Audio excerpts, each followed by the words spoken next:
Hritika and I am talking about super heterodyne receiver. So these are the topics which I am covering in super heterodyne receiver. Firstly, we will talk about basics of super heterodyne receiver, then its block diagram, working, characteristics, applications, advantage and disadvantage, image frequency and rejection, tuning and tracking of super heterodyne receiver. So let's talk about its basics. From its basic, let's start. Basics of super heterodyne receiver. So अगर हम बात करते हैं कि super heterodyne receiver है क्या है, तो पहले तो हम लिखेंगे कि जो हमारे सुपर हेटेरोडाइन रिसीवर है वो दो वर्ड से बने हैं, दो डिफरेंट वर्ड से बने हैं, सुपर और हेटेरोडाइन. जो हमारा हेटेरोडाइन है उसका मतलब क्या है, जैसे ही नाम से क्लियर है कि हिट्रो का मतलब होता है डिफरेंट. ठीक है, तो हिट्रो का मतलब है डिफरेंट, तो हेटेरोडाइन का मतलब है कि दो डिफरेंट फ्रीक्वेंसीज का मिक्सिंग होना, उनका मिक्स होना. तो हेटेरोडाइन का मतलब हो गया कि mixing of two different frequencies. और जो हमारा सुपर है उसका क्या मतलब है कि जो हमारी फ्रीक्वेंसी जनरेट होती है बियॉन्ड ह्यूमन हियरिंग, उसको हम सुपरसोनिक बोलते हैं. तो ये जो दो वर्ड्स है सुपर और हेटेरोडाइन, इनके कॉम्बिनेशन को हम सुपर हेटेरोडाइन बोलते हैं. और सुपर हेटेरोडाइन को हम सुपर हिट भी बोल देते हैं. अब जो हमारा सुपर हेटेरोडाइन रिसीवर है ये हेटेरोडाइन प्रिंसिपल पे वर्क करता है, जिसका मतलब मिक्सिंग होता है. अभी हमने बात की कि हेटेरोडाइन का मतलब क्या होता है, तो सिंपली ये हेटेरोडाइन के प्रिंसिपल पे वर्क करता है, जिसका सिंपली मतलब होता है मिक्सिंग. तो ये एक रिसीवर का एक ऐसा टाइप है जो मिक्स करता है रिसीव्ड सिग्नल फ्रीक्वेंसी को.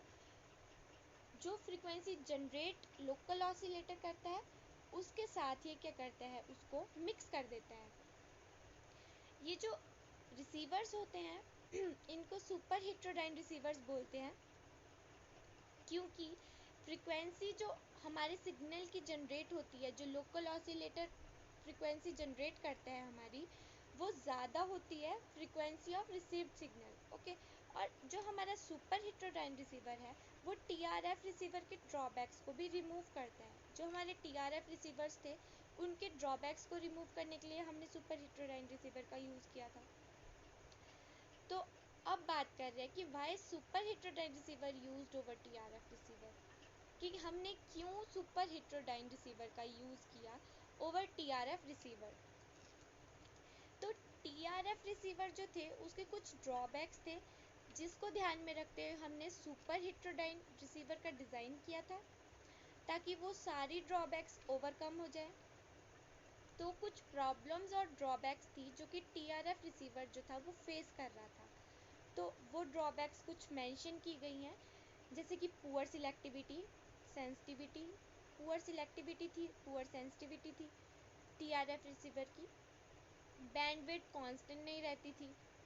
सिलेक्टिविटी रिक्वायर्स नैरो बैंडविड्थ, जो हमारी सिलेक्टिविटी थी उसको नैरो बैंडविड्थ चाहिए होती थी.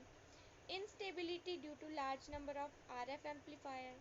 Gains are not uniform over wide frequency and poor fidelity. So ये कुछ ड्रॉबैक्स थी हमारे टीआरएफ रिसीवर्स की, जो कि हमारे सुपर हेटेरोडाइन रिसीवर ने ओवरकम की थी.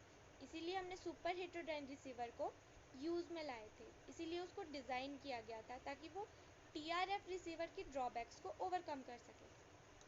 तो अब हम देखते हैं, ये कुछ एग्जांपल्स हैं एनिमेशंस के थ्रू.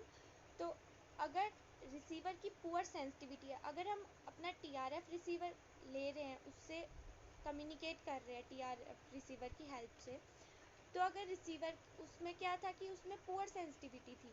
तो अगर पुअर सेंसिटिविटी है, सबसे पहले हम सेंसिटिविटी की बात करते हैं कि सेंसिटिविटी होती क्या है. तो जो हमारी सेंसिटिविटी है वो एक एबिलिटी है रिसीवर की कि वो वीकेस्ट पॉसिबल सिग्नल को वो डिटेक्ट करे, उसको हम सेंसिटिविटी बोलते हैं. मतलब कोई भी वीकेस्ट सिग्नल वो उसको एम्पलीफाई करे, वीकेस्ट या लो सिग्नल भी बोल सकते हैं, उसको एम्पलीफाई करे या उसको डिटेक्ट करे, तो वो हमारा सेंसिटिविटी होता है. एग्जाम्पल यहाँ पे दिया है, due to poor sensitivity our receiver is not hearing what our sender is saying. Now next is if receiver has poor selectivity. So we are talking that if receiver has poor selectivity. So selectivity, what is selectivity? It is the ability of receiver to select a signal of desired frequency while rejecting all other frequencies.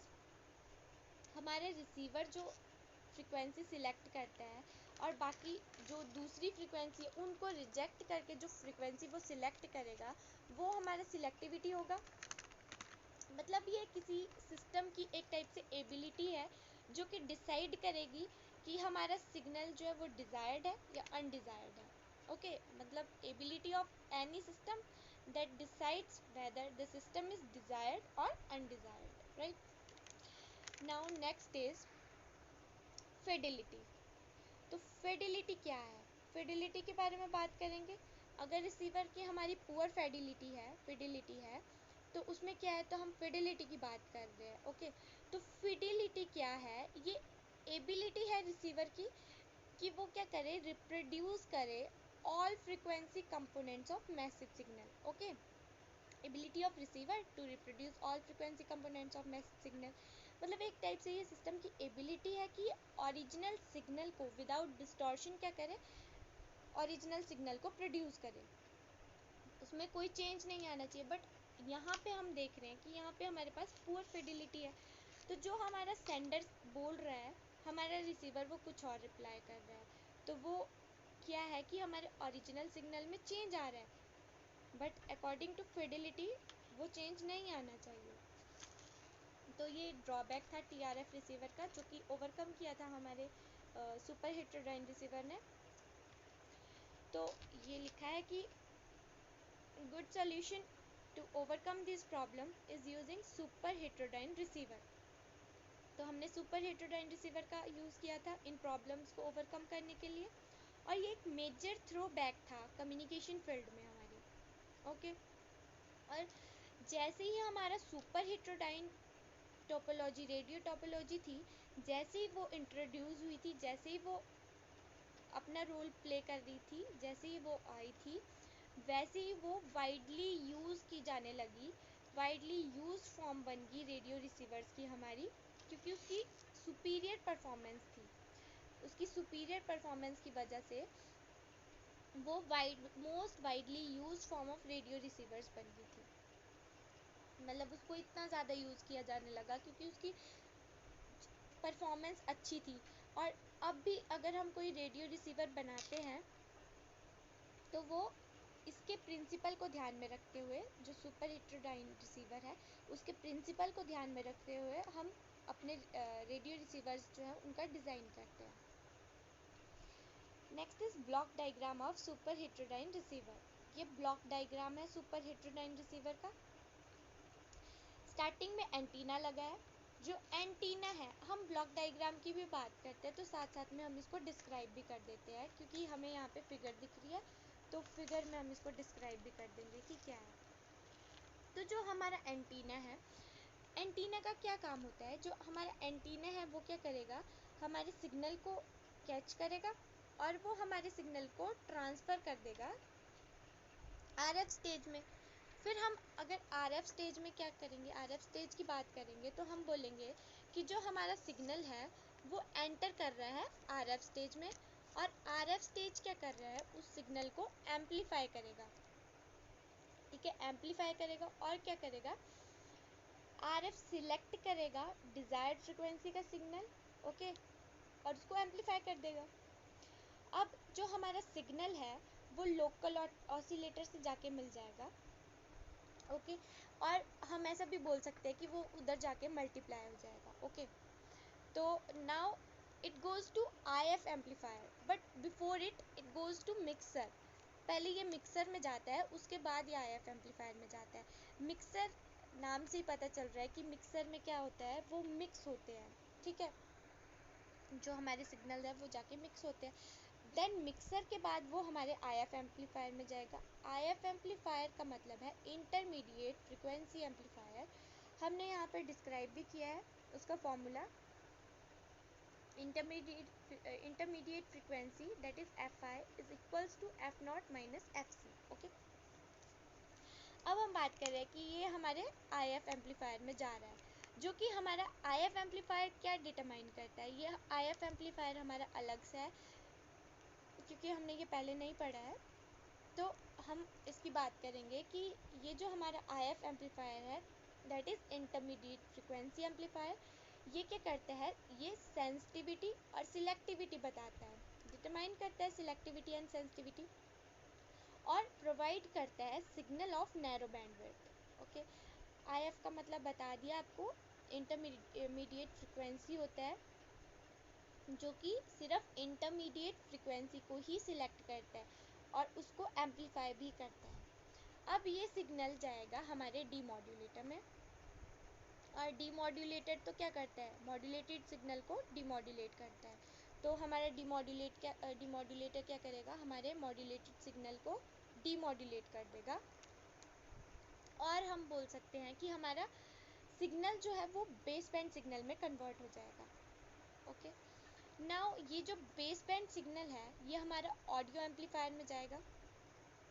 Audio amplifier में क्या होगा कि जो हमारा audio amplifier है, वहाँ पे हमारी ऑडियो जो होगी वो एम्पलीफाई होगी। वो हमारी ऑडियो एम्पलीफायर वाला ब्लॉक क्या करेगा, हमारे सिग्नल में जो ऑडियो होगी उसको एम्पलीफाई कर देगा, फिर वो हमारे पावर एम्पलीफायर में चली जाएगी। तो जो हमारा पावर एम्पलीफायर है वो क्या करेगा, जो हमारी पावर है उसको एम्पलीफाई कर देगा। अब पावर एम्पलीफाई हुई तो उसकी वजह से क्या हुआ, जो हमारा लाउड स्पीकर था वो एक्टिवेट होगा, और जो हमारी वॉइस होगी या हमारी जो ऑडियो होगी वो लाउड स्पीकर में जाएगी, और आउटपुट जो होगी हमारी प्रोड्यूस होगी, मतलब हम उसको क्या कर सकते हैं, लाउड स्पीकर से सुन सकते हैं। ओके, तो ये कुछ ब्लॉक डायग्राम के बारे में डिस्क्रिप्शन थी, ये सब यही थी एक्सप्लेनेशन जो मैंने आपको बताई, ये सारी वही है। अब है वर्किंग में हम इसके जो हमने अभी डायग्राम पढ़ा उसके बेसिस में हर एक पार्ट की डिस्क्रिप्शन देंगे कि वर्किंग कौन सा पार्ट क्या वर्क करता है। तो फर्स्ट इज़ रिसीविंग एंटीना। तो हमारा जो रिसीविंग एंटीना है वो क्या काम करता है, सबसे पहले एंटीना ही लगा था, तो एंटीना का क्या काम होता है, जो एंटीना होता है वो रिसीव करता है सिग्नल को, जो कि हमारे ट्रांसमीटर ने सेंड किया होता है, और ये हमारे रिसीव्ड सिग्नल को सेंड कर देता है फर्दर प्रोसेसिंग के लिए।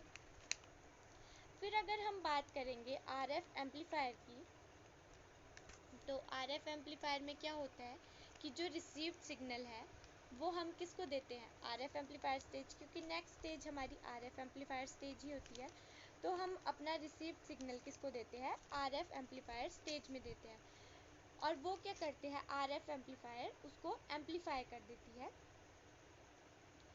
और हमने जैसे बात की थी अभी कि RF एम्पलीफायर में हमारी सिग्नल एम्पलीफाई होता है, बट ये क्या करता है, डिज़ायर्ड फ्रिक्वेंसी का सिग्नल जो है वो चूज़ करता है, सिलेक्ट करता है। तो हमारा RF एम्पलीफायर जो है वो डिज़ायर्ड फ्रिक्वेंसी का जो सिग्नल होगा उसको सिलेक्ट करेगा और उसको एम्पलीफाई भी करेगा। अब हम लोकल ऑसिलेटर पे आते हैं, क्योंकि उसके बाद लोकल ऑसिलेटर पे हमारा सिग्नल जाता था, तो हम लोकल ऑसिलेटर की बात करते हैं। तो लोकल ऑसिलेटर में क्या होगा कि जो हमारा लोकल ऑसिलेटर है वो जनरेट करता है एक सिग्नल जिसकी फिक्स फ्रिक्वेंसी होती है। ओके, और जो आउटपुट होती है वो हम मिक्सर में जाके दे देते हैं, वो हम मिक्सर को दे देते हैं, जो हमारी लोकल ऑसिलेटर की आउटपुट आती है। देन हम मिक्सर की बात करें तो मिक्सर क्या है, सिंपली मिक्स करता है कैरियर फ्रिक्वेंसी को with the frequency signal generated by local oscillator. जो हमारे लोकल ऑसिलेटर ने फ्रिक्वेंसी जनरेट की होती है उसके साथ क्या कर देता है, ये मिक्स कर देता है हमारी कैरियर फ्रिक्वेंसी को। Then IF amplifier. अब IF एम्पलीफायर क्या था, हमारा इंटरमीडिएट फ्रिक्वेंसी एम्पलीफायर, जो कि हमारा सिलेक्टिविटी और सेंसिटिविटी को बताता था, डिटरमिन करता था। ओके, और ये सिर्फ इंटरमीडिएट फ्रिक्वेंसीज ही सिलेक्ट करता था, राइट। और ये एम्पलीफाई जो करता है, जो हमारा IF एम्पलीफायर है, ये जो हमारी सिग्नल को एम्पलीफाई करता है, जो उसकी आउटपुट होती है वो ये मिक्सर को जाके दे देता है।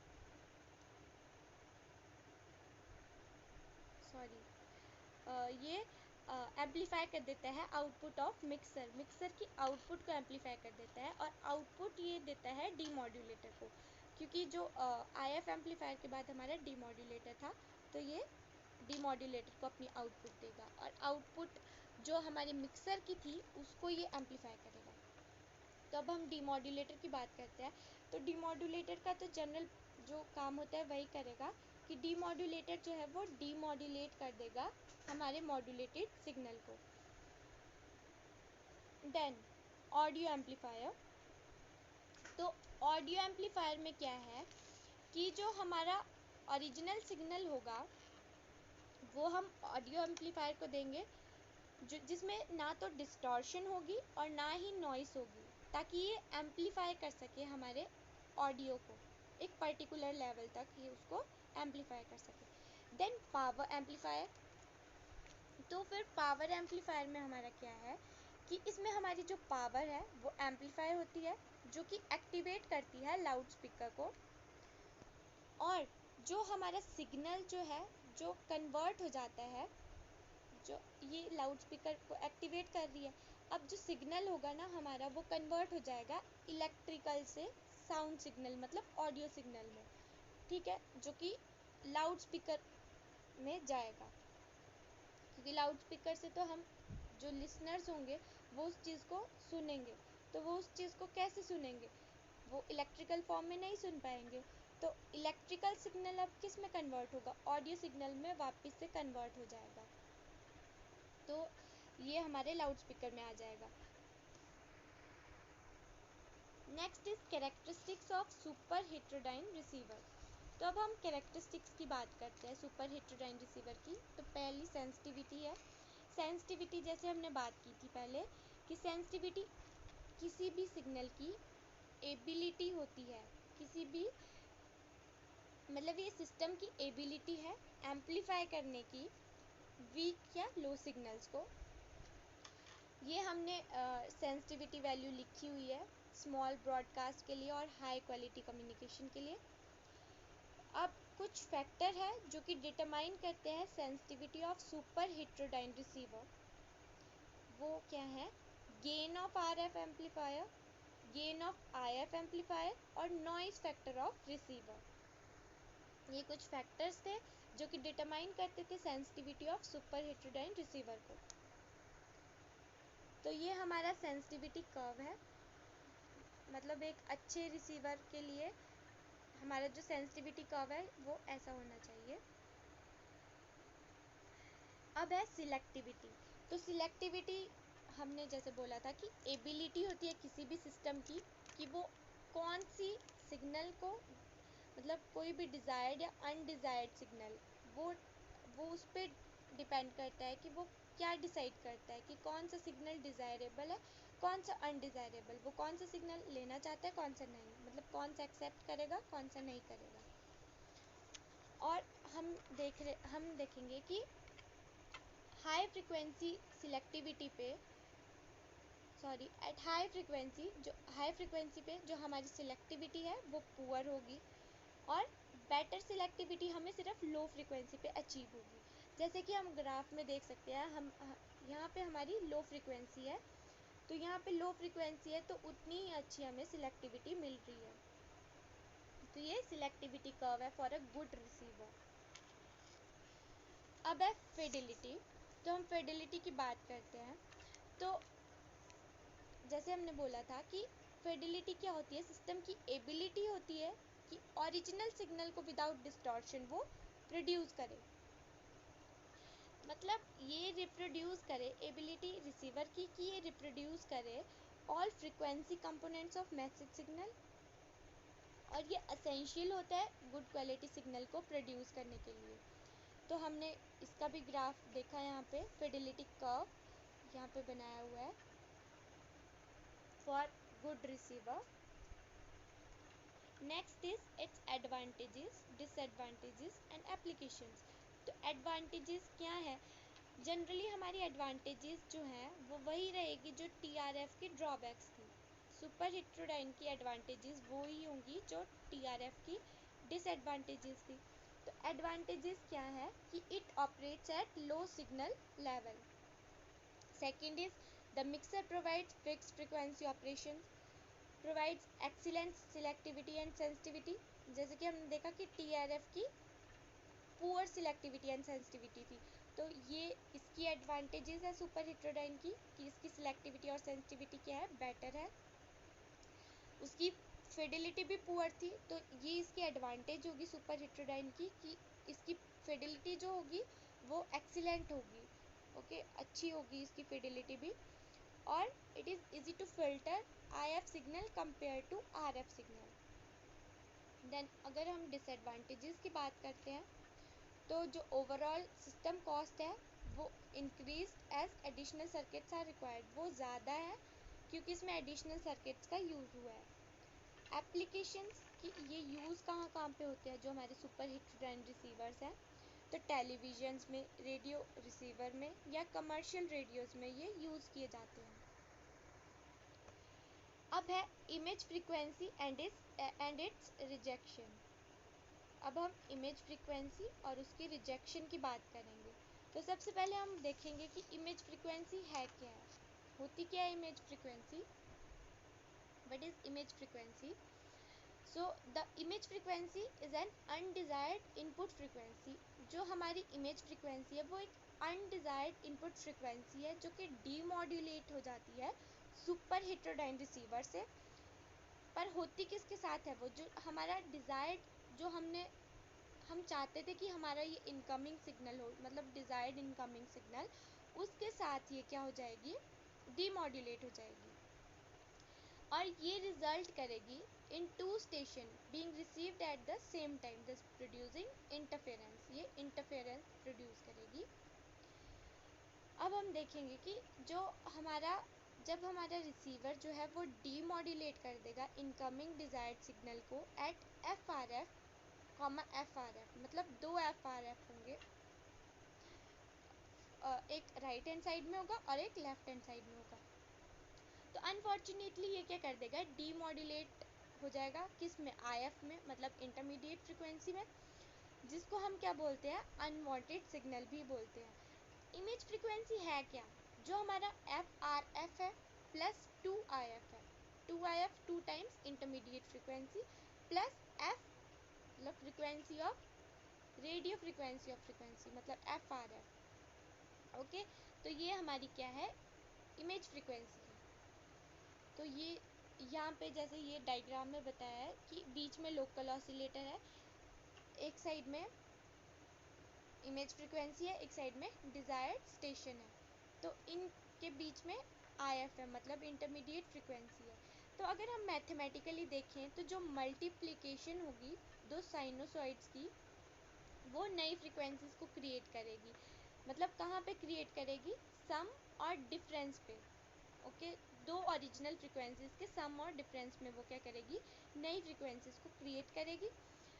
Of the sum and difference the one that is not desired, जो हमें नहीं चाहिए होगा वो हमारी क्या होगी, इमेज होगी। सम और डिफरेंस में फ्रीक्वेंसी क्रिएट हो रही है, बट जो हमें नहीं चाहिए होगी वो इमेज है, okay. The image is the frequency of unwanted receive signal. तो फिल्टरिंग हम यूज़ करते हैं रिजेक्ट करने के लिए अनवांटेड इमेज फ्रीक्वेंसी को, और जो हमारी फिल्टरिंग है वो हार्डवेयर और सॉफ्टवेयर किसी में भी की जा सकती है। आगे चलते हैं। तो अब देख रहे हैं हम कि डिज़ाइन कॉम्प्लेक्सिटी, उसको रिड्यूस करने के लिए, क्योंकि हमारा डिज़ाइन जो था वो बहुत कॉम्प्लेक्स था, उसको रिड्यूस करने के लिए क्या था कि जो हमारी IF फ्रीक्वेंसी है उसको इस तरह से हमने चूज़ किया कि जो हमारा फैक्टर था FRF प्लस 2FIF, उसको हमने क्या कर दिया, रिजेक्ट कर दिया एक simple tunable RF band pass filter से, जैसे कि tank circuit with a variable capacitor. ये डायग्राम है। अब है इमेज रिजेक्शन। तो इमेज रिजेक्शन क्या है, जो इमेज रिजेक्शन है वो एक इम्पॉर्टेंट एस्पेक्ट है किसी भी, अगर हम कोई भी रेडियो डिज़ाइन कर रहे हैं तो जो हमारा इमेज रिजेक्शन है वो एक इम्पॉर्टेंट एस्पेक्ट रहेगा। अगर हम कोई भी radio, but super heterodyne principle से अगर हम उसको डिज़ाइन कर रहे हैं किसी भी रेडियो को, बट कंडीशन ये है कि हम उसको सुपर हेट्रोडाइन प्रिंसिपल की हेल्प से ही डिज़ाइन करें, तब हमारा इमेज रिजेक्शन जो है वो इम्पॉर्टेंट एस्पेक्ट रहेगा। अब इसमें क्या होगा कि दो सिग्नल जो होंगे वो एंटर करेंगे रिसीवर चेन में, रिसीवर सिग्नल चेन में एंटर करेंगे, और वो दो सिग्नल कौन से होंगे, वांटेड सिग्नल और इमेज। ओके, सो ये जो है ये है RF tune circuit removes image in super heterodyne receiver, ये उसका ग्राफ है। नेक्स्ट चलते हैं। तो इसमें भी यही बताया हुआ है कि इसमें है कि जो फ्रीक्वेंसी है जिसमें हम क्या करेंगे, मेजरमेंट जिसमें हम बनाते हैं उसमें क्या होगा, उसको भी हम इसमें इंक्लूड करेंगे। ओके, ये किस वजह से है कि जो लेवल ऑफ रिजेक्शन है वो वेरी करेगी according to the frequency in use, जो फ्रीक्वेंसी यूज में है उसके अकॉर्डिंग वो वेरी करेगी। टिपिकली वो फॉल होगी विद इंक्रीजिंग फ्रीक्वेंसी। क्यों होगी, क्योंकि जो परसेंटेज फ्रीक्वेंसी है, जो परसेंटेज फ्रीक्वेंसी डिफरेंस है between the wanted and image signals वो स्मॉलर है, वो छोटा है इसलिए। और जो इमेज रिजेक्शन होगी रिसीवर की वो स्पेसिफाई होगी as the ratio between wanted and image signal, और उसको हम एक्सप्रेस करेंगे डेसिबल्स में। Next, effect of poor image rejection, कि पुअर इमेज रिजेक्शन, अगर हमारी इमेज रिजेक्शन ही पुअर होगी तो उसका क्या इफेक्ट पड़ेगा, तो वो भी हम देखेंगे। तो receiver with a poor level of image rejection will suffer from much higher levels of interference, जिसकी मतलब एक ऐसा रिसीवर जिसकी poor level of image rejection होगी वो सफ़र करेगा हायर लेवल ऑफ इंटरफेरेंस में, जबकि वो इमेज रिजेक्शन जो है उसका high level of image rejection वो नहीं होगा, वो हाई लेवल ऑफ इंटरफेरेंस जो है वो फेस करेगा। इसको ध्यान में रखते हुए क्या है कि जो रेडियो रिसीवर्स हैं जिनको हम यूज़ कर रहे हैं हाई परफॉर्मेंस में, high performance radio communication applications में, उनको क्या होना पड़ेगा, उनकी जो इमेज रिजेक्शन परफॉर्मेंस है वो अच्छी होनी चाहिए।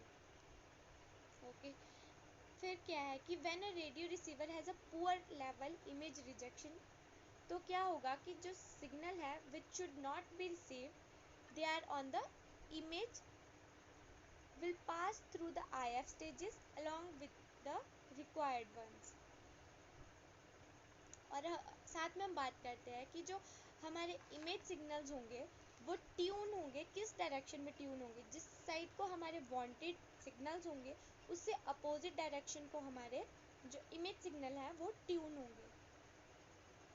और जब वो इंटरफेयर करेंगे हेट्रोडाइन के साथ, मतलब अगर हम देखेंगे कि वो जब इंटरफेयर कर रहे हैं हेट्रोडाइन के साथ, and as the receiver is tuned the pitch of the signal will change, तो सिग्नल की जो पिच होगी वो चेंज हो जाएगी जैसे ही हमारे जो हेट्रोडाइन है वो इंटरफेयर करेंगे, सॉरी जब ये इंटरफेयर करेंगे हेट्रोडाइन, ठीक है, जब ये इंटरफेयर करेंगे तो जो हमारे हेट्रोडाइन नोट्स हैं वो सुनाई देंगे, और जो रिसीवर है वो ट्यून्ड होगा, तब हमारी जो पिच है वो चेंज होगी।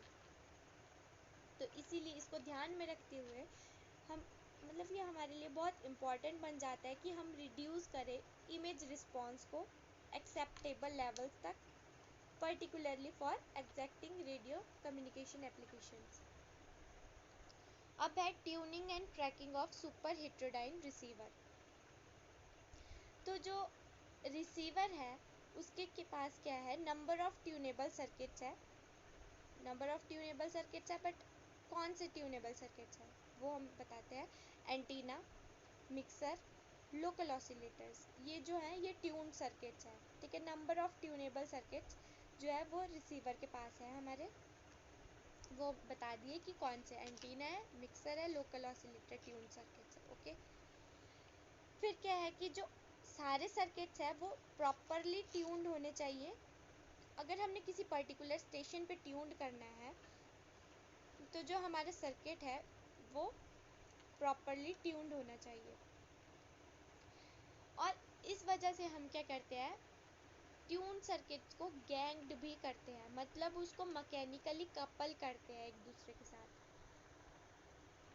अब इस अरेंजमेंट की वजह से क्या है कि पॉसिबल है कि हम क्या करें, यूज़ करें एक ट्यूनिंग कंट्रोल, एक ट्यूनिंग कंट्रोल को हम क्या करें, यूज़ करें to vary the tuning capacitor simultaneously, ताकि हम क्या कर सके, वेरी कर सके ट्यूनिंग कैपेसिटर्स को एक साथ।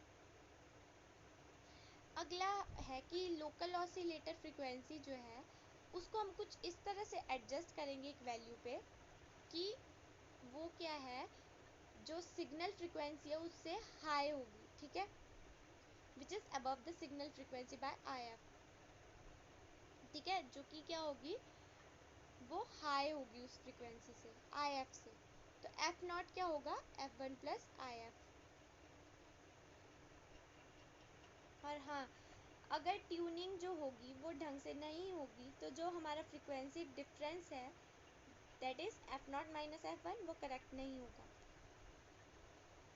अब कुछ एरर्स भी होते हैं तो जिसको हम ट्रैकिंग एरर्स बोलते हैं, ठीक है।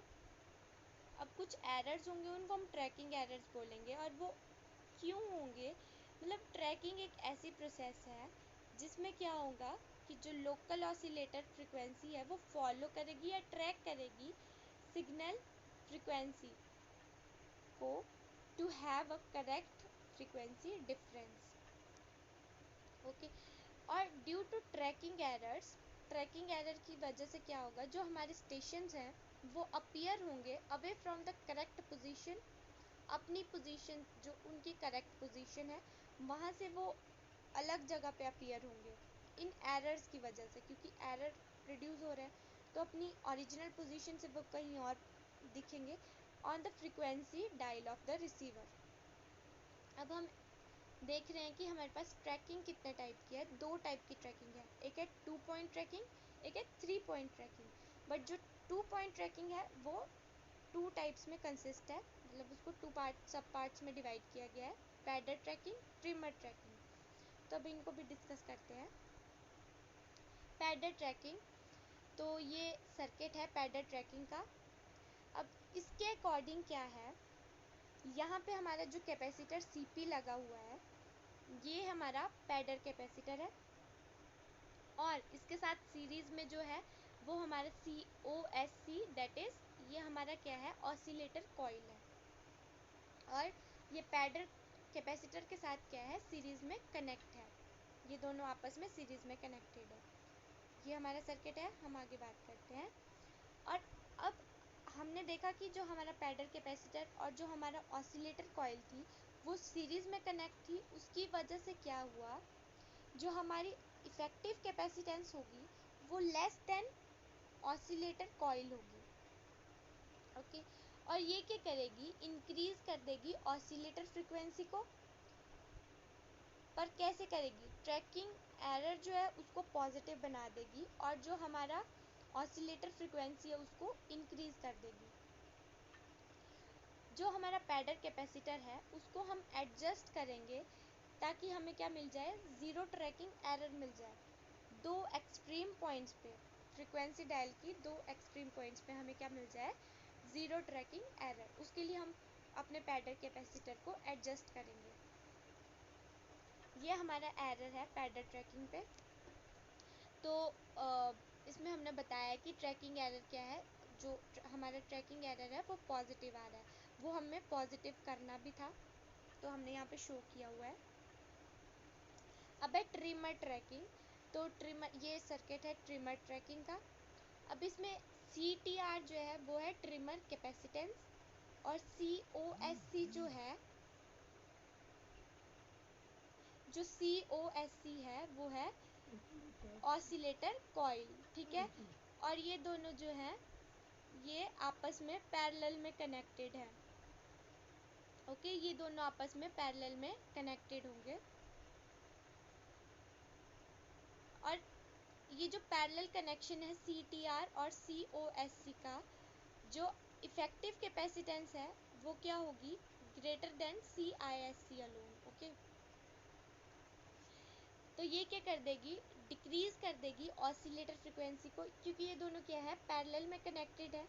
इस वजह से क्या होगी, ऑसिलेटर फ्रिक्वेंसी जो होगी हमारी वो डिक्रीज हो जाएगी, और एरर जो होगा वो हमारा नेगेटिव बनाएंगे हम। ओके, जो हमारा ट्रिमर है ना उसको हम एडजस्ट करेंगे, पर क्यों करेंगे एडजस्ट, ताकि हमें ज़ीरो एरर मिले, क्योंकि हमने एरर को ज़ीरो बनाना है, इसलिए हम अपने ट्रिमर को क्या कर रहे हैं, एडजस्ट कर रहे हैं at 2 points on the frequency dial. Okay, ये हमारा एरर था ट्रिमर ट्रैकिंग पे। ओके, हमने यहाँ पे क्या किया है, ट्रिमर जो हमारी ट्रिमर ट्रैकिंग था इसमें क्या किया है, जो ट्रैकिंग एरर है उसको हमने क्या किया है, नेगेटिव बनाया है। अब है हमारा 3 पॉइंट ट्रैकिंग। तो ये हमारा इसमें सर्किट है, और जो हमारा 3 पॉइंट ट्रैकिंग होता है वो क्या होता है, वो एक कॉम्बिनेशन होता है। वो कॉम्बिनेशन है, हमने जो अभी डिस्कस की है पैडर ट्रैकिंग, और जो हमने पैडर ट्रैकिंग और ट्रिमर ट्रैकिंग डिस्कस की है, ये उनका कॉम्बिनेशन है। यहाँ पे भी यही लिखा है कि पैडर ट्रैकिंग और ट्रिमर ट्रैकिंग का कॉम्बिनेशन है। ओके, और हमारे पास क्या है कि हम ये चीज़ हमारे लिए पॉसिबल है कि हम क्या कर सके, ट्रैकिंग एरर को बिलो 3 किलो हर्ट्ज हम उसको रख सकें। ठीक है, और ये हमारा एसोसिएटेड ट्रैकिंग एरर है। Thank you.